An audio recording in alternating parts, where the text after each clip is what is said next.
Hello, I'm Steve Olson, Public Information Officer for the Florida Department of Transportation, District 5. During this video, we're going to introduce you to Central Florida's newest way to get around. It's called SunRail. SunRail will be open to the public by May 2014. But in the meantime, we're doing a lot to prepare for our opening day and the ongoing operations of this exciting new commuter rail line. And we're doing a lot to get ready for you, our customers. So what exactly is SunRail? Well, SunRail is a new commuter rail line being developed for Central Florida. When it's fully built out in 2016, it'll run from DeLand in Volusia County to Point Siena in Osceola County. It'll be 61 miles from beginning to end. SunRail is being built in phases. Phase 1 goes from DeBary in Volusia County to Sand Lake Road in Orange County. It goes into operation in May 2014.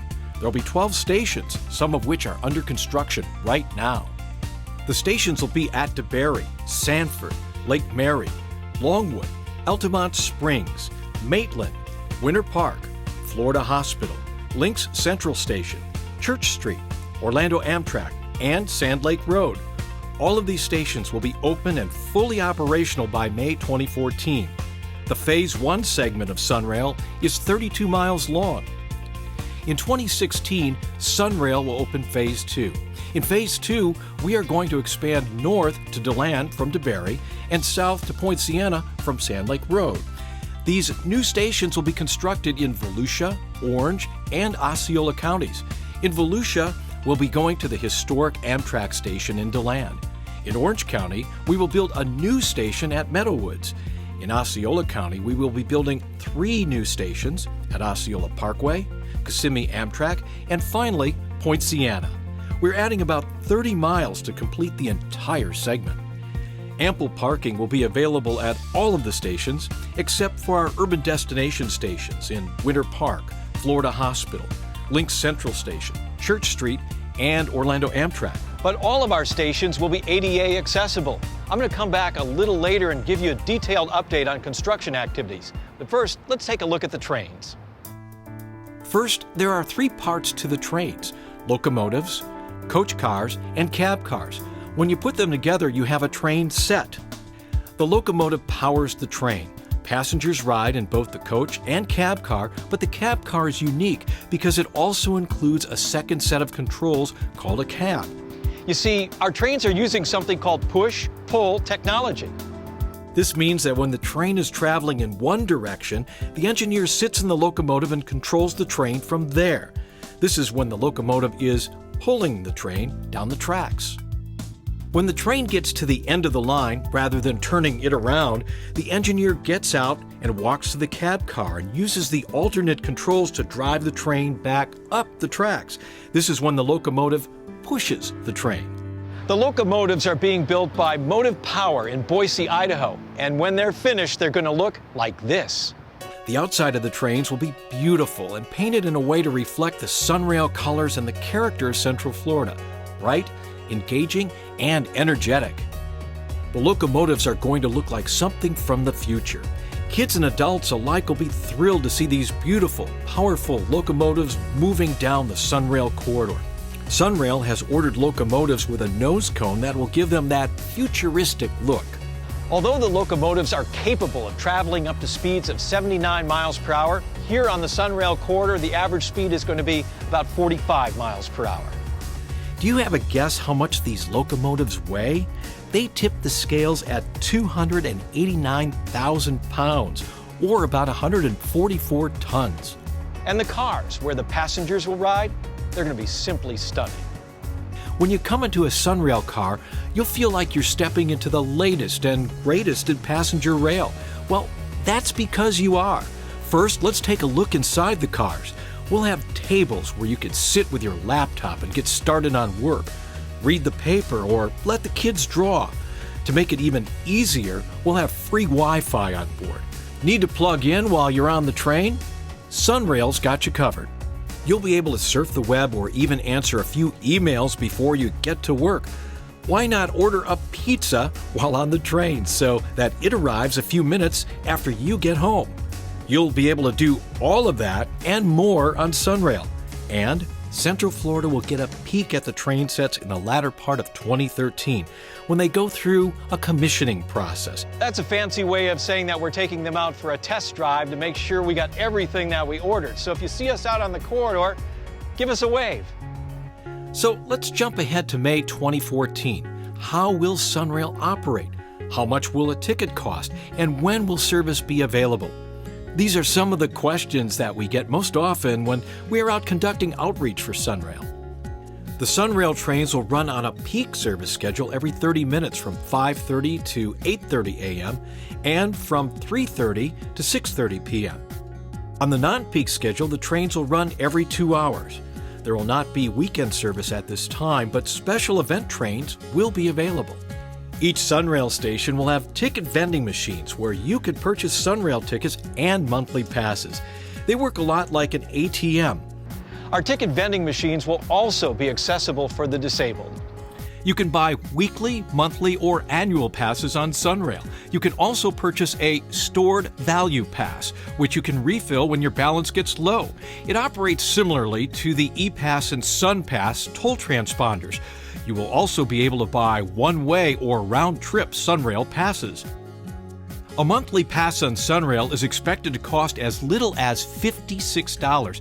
That's about a 32% savings over buying one-way or round-trip tickets each day. It can also save you hundreds of dollars a month over commuting by car. That's a good deal, especially when you could sit back and let someone else do the driving for you. On top of that, seniors, persons with disabilities, and children between the ages of 7 and 18 qualify for a 50% discount on all SunRail passes. If you don't buy a monthly pass, it'll cost $2 for a one-way pass with an extra $1 for each county line you cross. For example, if you ride from Winter Park to downtown Orlando, both in Orange County, you'll pay $2. A trip from Lake Mary in Seminole County to downtown Orlando in Orange County will cost $3.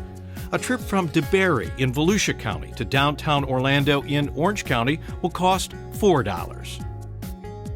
Remember, seniors, persons with disabilities, and children between the ages of 7 and 18 qualify for a 50% discount on all SunRail passes.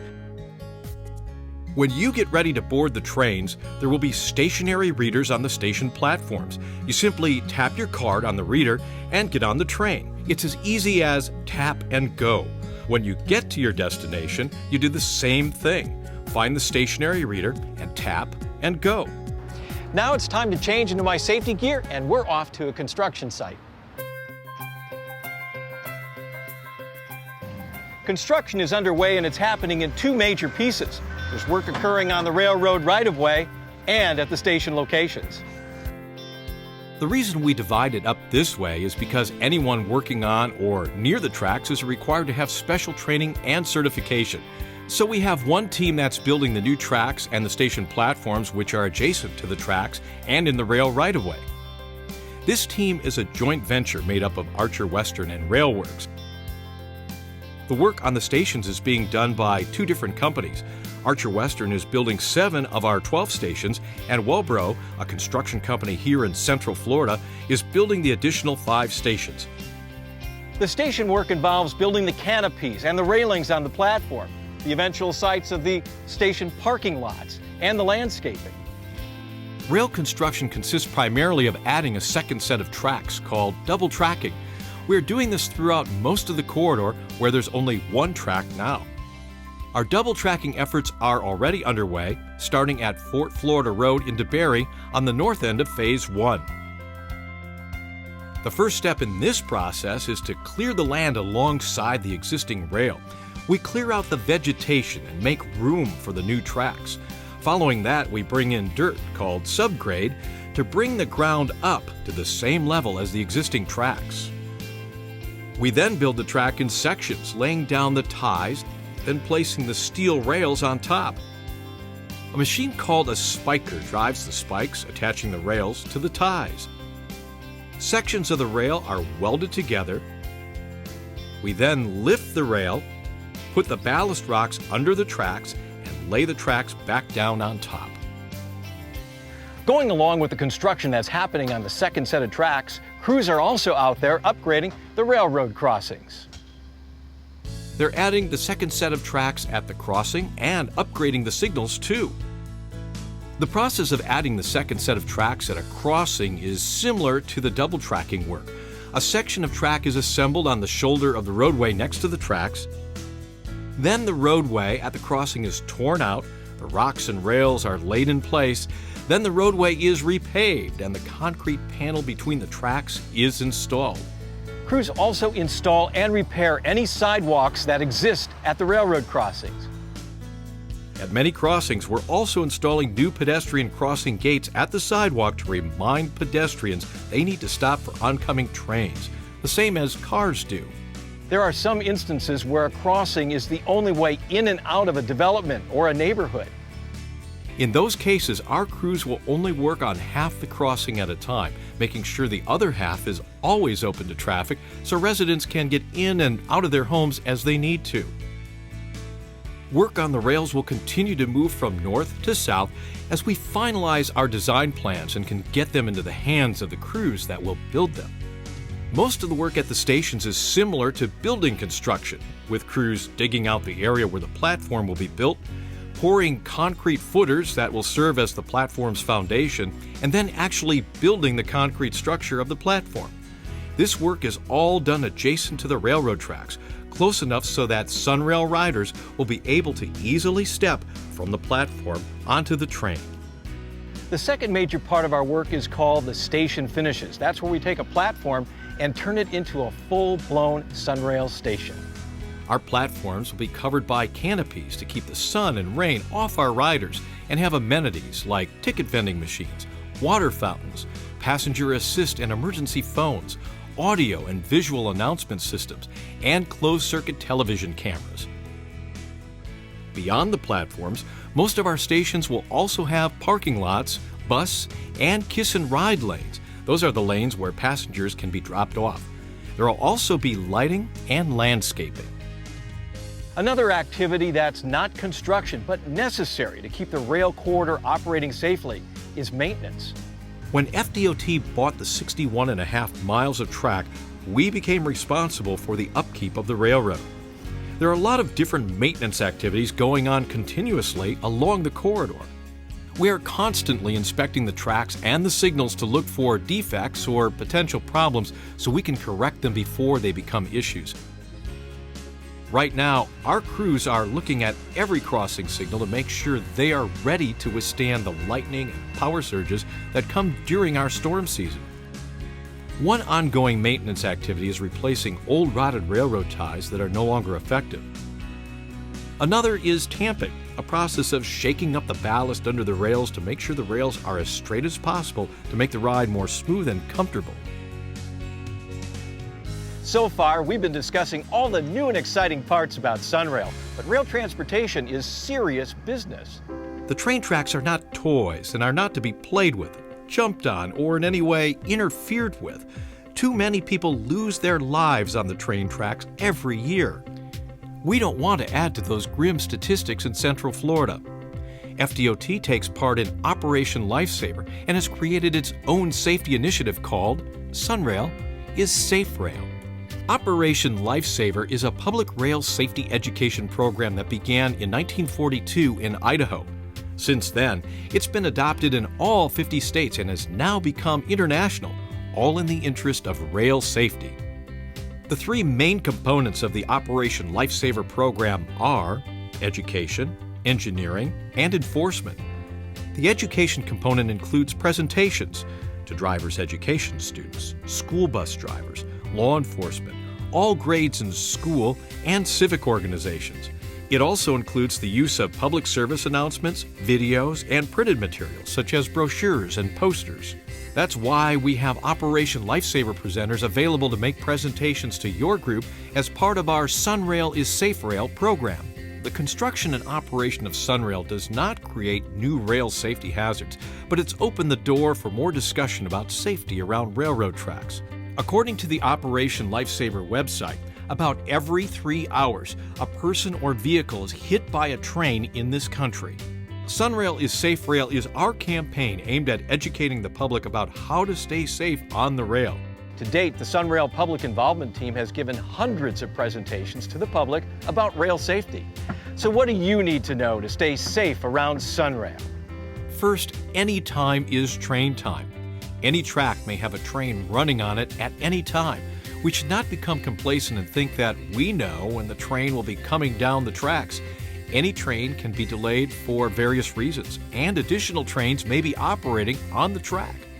You know, it's up to pedestrians and drivers to always be looking and listening for trains. In an emergency situation, a train can't swerve. The engineer can apply the emergency brakes and he can sound the horn. Trains can stop, but not quickly. According to the National Safety Council, a lightweight passenger car traveling at 55 miles per hour can stop in about 200 feet in an emergency. An average freight train traveling at 55 miles per hour may take a mile or more to stop. If your car stalls or is stuck on the tracks, get out. Don't wait to see if a train is coming before you react. Immediately get out and get away from the vehicle. An approaching train may not give you or your passenger time to get to safety. Again, if a train is approaching, get yourself and passengers out immediately and run toward the train, but away from the track at a 45-degree angle. If you run in the same direction the train is traveling, you could be injured by the flying debris when the train hits your car. Train tracks are private property. People who do not have permission to be on a railroad property are trespassing. Thousands of people have made fatal mistakes on railroad property. Some did not expect a train. Some thought it would be on the other track. Some thought it was moving slower. And some thought it could stop for them. Remember, the only way to be safe is to stay off and stay away. Finally, if you see something on the tracks, or you see someone acting suspiciously, or you see a suspicious bag or package, say something. Call 911. Remember, SunRail is safe rail. For more information about SunRail, please visit our website at sunrail.com or call us at 1-855-RAIL-411. You can also follow us on Twitter or like us on Facebook.